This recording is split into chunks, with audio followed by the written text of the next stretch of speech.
Kia ora, ko Sharon Holt tōku ingoa. My name's Sharon Holt, and I've got a couple of phrases here for you today that you can use if somebody has spoken to you perhaps in Te Reo Māori and you didn't quite catch what they were saying, or you want to give yourself a little bit more time to reply.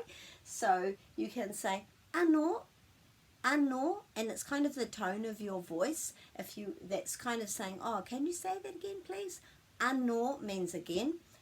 Anō, and this nor is got a macron on, so it's emphasized. Anō. So if you say anō, that means again. And if somebody has done something and you want them to do it again, you could say anō. And so it's the tone of your voice which is kind of saying which kind of again you're talking about. But if I said to you, kei te pehe koe, and you don't know what I'm saying how are you? But you could say, oh, anō. That's how you say that.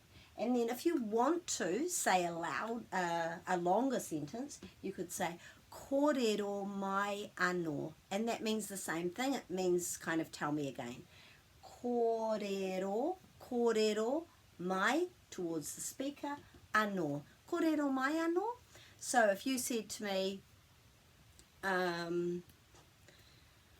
ko Anastasia tōku ingoa, and I didn't quite catch what you said your name was, I could say, oh, anō, or kōrero mai anō, and that's how you can use that. And you could do that this week or next week or whenever you like. Ka kite.